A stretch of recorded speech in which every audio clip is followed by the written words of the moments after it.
So it's a cold start to the day tomorrow, but a bright start for many of us. You'll notice thicker cloud though for the Hebrides, and indeed some up towards parts of the northeast coast of Aberdeenshire and the Northern Isles.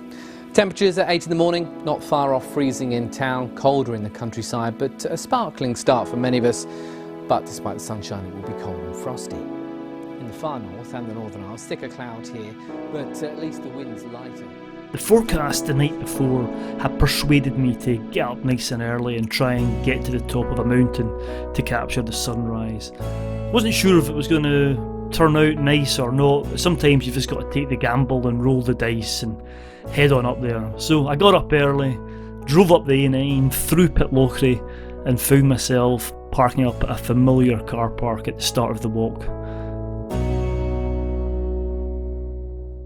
After leaving the warmth of the car, I headed off into the darkness.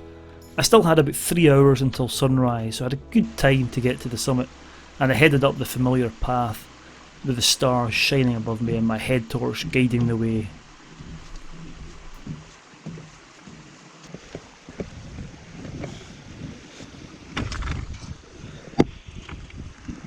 Well, I've rolled the dice today, or last night. Last night's when I made the decision, and the forecast was looking good for this morning, and I thought, you know what, I'm going to go for a hike and I'm going to try and get to the hilltop for sunrise. Sometimes it works, sometimes it doesn't work, so we'll see today. It's about 6:37ish at the moment. I left the house at 5:30 and I'm just up a local hill, but so far it's just absolutely lovely. There's a very starry sky, there's no moon, so I'm seeing even more stars, and that in itself's been worthwhile. So I'm trying to get to the top in the next couple of hours. I've still got a few hours till the sun rises, and I'm heading up in the dark, but it's just lovely. I'm occasionally turning the head torch off and just stargazing upwards. It's absolutely lovely. So we'll see in the next few while whether this is going to be worth it, but if it's not, if it clags in, or if there's not much of a sunrise, I don't really care, because it's just nice to get out and get the exercise done before the rest of the world's awake. And by the time I get home, the kids will just be waking up and the family will be getting up, so I'll be able to spend the day with them. So it's a win-win situation getting up nice and early. It can be hard sometimes. In fact, the hardest thing about this is getting out your bed, and then the second hardest thing is probably getting out the nice warm car when you get to the start of the walk, because it is rather cold this morning. Anyway, I need to shut up and I need to keep on walking up here so I can get to the top for sunrise. So let's get cracked on and see how we go.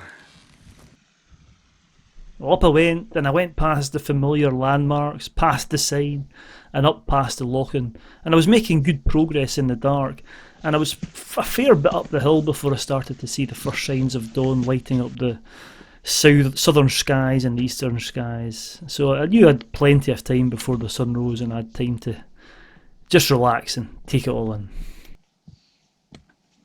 Well, I'm approaching the summit now. If I swing around, you might not see much, but there's a wee coating of, or a dusting, icing of snow, and the summit's just about 100 metres up there, but I've stopped here just in the shelter in the lee side of the mountain to get my duvet jacket on, because although I'm warm enough, I know when I get to the top I'll be stopping and there'll be a breeze in the top, so as opposed to getting the jacket off in the cold, I thought I'd get it on here just before the summit where it's a bit more toasty. But it's looking good. That roll of the dice may well pay off, we'll see.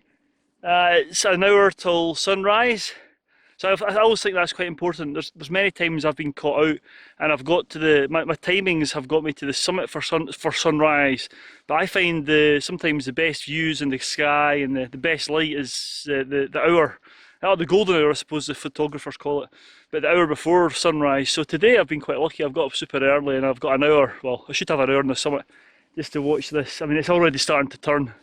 I can see this cloud here, it's perfect, so I'm gonna shut up and I'm gonna get up to the top and maybe take some photographs of that. So yeah, I'll be at the top shortly.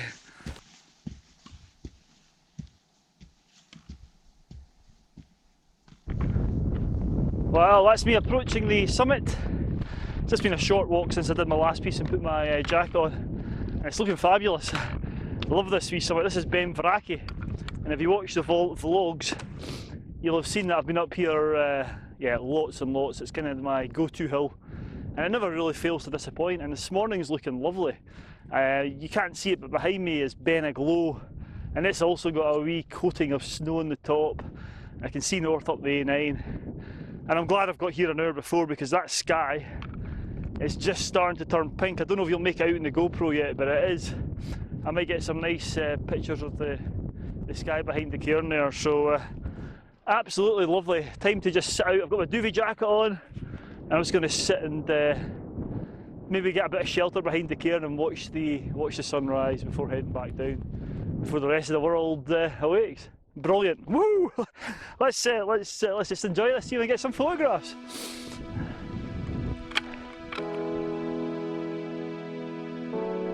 So I spent quite a bit of time on the summit. Most of that was actually spent sheltering from the wind behind the cairn or the trig point, because it was bloody freezing. Absolutely Baltic up there. You probably can't tell from the video footage, but that breeze was just freezing everything, and when I had to take my gloves off to operate the drone and the cameras and what have you, they were stinging. I was going through a bit of pain, to be honest with you. Initially, it didn't look like much was going to happen. The clouds didn't really turn that pink. There was a bit of colour in the higher level clouds, but the lower down ones weren't changing colour, and I thought, you know, that this was about as good as it was going to get. But within the space of about 5 minutes, there must have been a break on the horizon of the clouds, and the clouds that were grey in these shots just started to turn this amazing colour of pink. And for the next sort of 5 or 10 minutes, I rushed about trying to get my cameras ready, setting up time lapses and getting drone footage, and yeah, just running about like a headless chicken. But just to be there and enjoy these colours was fantastic.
By the time I'd got the drone in and set up the time-lapse footage, some of the colour was starting to fade by the time I'd actually got my camera out to take some pictures.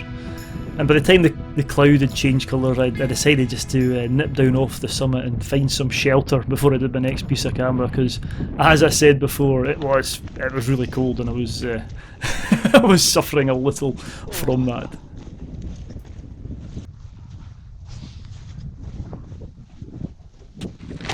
Whoa! Well, that was brutal up there, I tell you. I was talking earlier on that one of the hardest things about getting up for sunrise hikes is the getting out of bed and then getting out of the car, but what eclipses all that is the cold when you stop. And what did it for me up there, I've actually just come off the summit. That's just the summit, I don't know, about 20 metres up there, and just dropping out of the wind, but I had to take my gloves off to operate the cameras and the drones, and oh, the pain in the fingers, they just went numb, and that's all you think about, is try to warm your hands up whilst trying to recover the drone back in so you can warm your hands. So I've no idea if the drone footage is going to be any good, because it was literally a case of I got it up and then I didn't have a chance to play with any of the settings, because my hands just literally within about, I don't know, a minute, less than that, I could just start to feel the feeling go for them, and the pain like pins and needles. Oh, it was sore. Anyway, enough complaining for me. You can see the sunrise is just about to happen over there, which is fantastic. And for a while I didn't think I was going to get any nice colours in the cloud, and whilst I was fumbling about with the drone bringing it back in, because my hands with numb hands and what have you, I looked up, and the whole of this sky here, which is now kind of still a wee bitty pinky, was just this lovely, bright, vivid pink. So hopefully I've managed to take some shots, because after I was fanning about with the drone, I had to get the camera, warm the battery up, and then take some shots. I'm hoping that I've got some decent shots, but I fear I may have missed the worst of it. But now it's time to head back down. I suppose I've said this before. The good thing about one of the good thing about winters, although I've been talking about the bad things there, the cold. One of the good things is the sunrise isn't until it's 10 to 9 now, and that's the sun just coming up. So you don't have to wild camping. You don't have to get up super early. I think the alarm went off about 5 this morning, so that's one of the advantages. But and I'll get back down the road now. I'm going to go and have some coffee and a bacon roll, I think, as per usual. So lovely, well worth it. Hands are starting to warm up now. So yeah, let's get back down to the car and back home.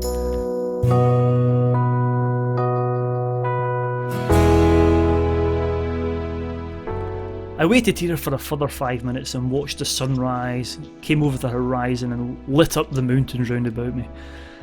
I soon got going again though, because I was starting to get cold again, and I headed down the mountain and back home, where I got home well in time for some breakfast and coffee.